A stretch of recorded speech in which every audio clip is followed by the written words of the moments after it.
Olá! Hoje a gente vai fundo em umas tensões internacionais bem recentes, sabe?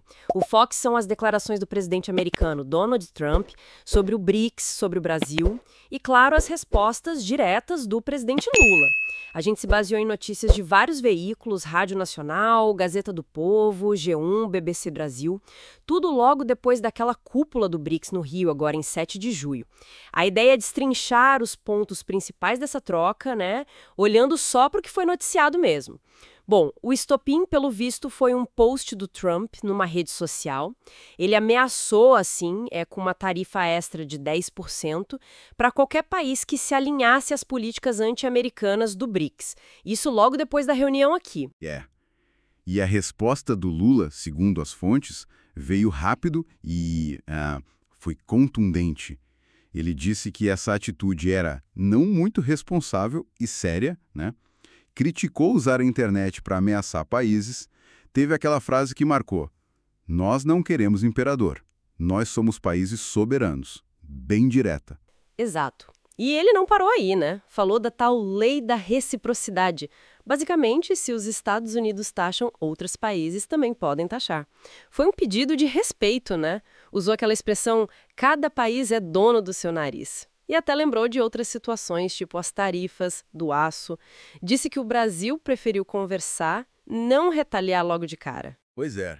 E o contexto disso tudo é bem importante. As fontes, tipo a Gazeta e a BBC, elas mostraram que a própria cúpula do BRICS, aqui no Rio, já tinha um clima de crítica a essas tarifas unilaterais.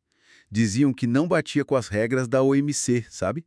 E também discutiram o uso de moedas locais no comércio entre eles, que é um tema que o Lula sempre traz, né? Mas o Lula negou que o BRICS estava querendo, tipo, brigar com os Estados Unidos, certo? Como ele colocou o bloco, então? Sim, sim, as reportagens indicam isso. Ele apresentou o BRICS mais como um modelo alternativo. Usou a palavra solidário. Deu o exemplo do novo Banco de Desenvolvimento, o NDB, né? O Banco do BRICS. A ideia seria essa: mostrar que existe um outro jeito de fazer cooperação, diferente do tradicional. Não necessariamente contra, mas diferente. Entendi.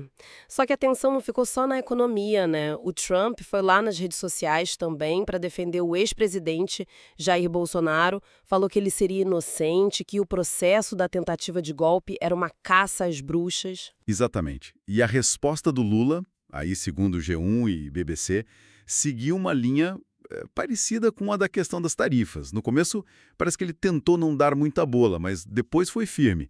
Disse que o Brasil tem leis, tem regras e que ninguém está acima da lei. E, de novo, bateu na tecla da soberania. Portanto, que deem palpite na sua vida e não na nossa. Depois teve até uma nota oficial, né? Sem citar o Trump diretamente, mas dizendo que defender a democracia é coisa dos brasileiros, sem interferência ou tutela de fora. O interessante para mim é ver como o mesmo argumento central apareceu nas duas situações. A defesa da soberania nacional serviu de resposta tanto para a questão econômica das tarifas do BRICS, quanto para essa questão mais política interna da defesa do Bolsonaro. Precisamente. E isso parece que se conecta com uma visão maior do Lula sobre como o mundo funciona, que a Gazeta do Povo mencionou. Ele já vinha criticando, né, instituições como a ONU, o FMI, dizendo que elas estão meio paradas no tempo na geopolítica de 1945. E aí o BRICS entraria como um novo jeito de fazer o multilateralismo sobreviver. Um reflexo de um mundo que, segundo ele, não quer mais ser tutelado.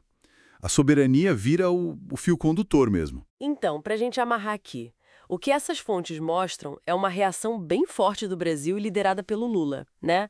A essas falas do Trump. E o eixo foi sempre a defesa da soberania.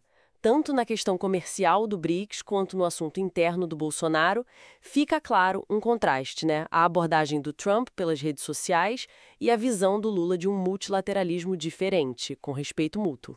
Exato. E fica aí uma coisa para a gente pensar, né? Baseado nisso que a gente viu nas notícias. Com a diplomacia cada vez mais nesse ambiente de rede social, quase instantâneo, quais podem ser as consequências disso a longo prazo?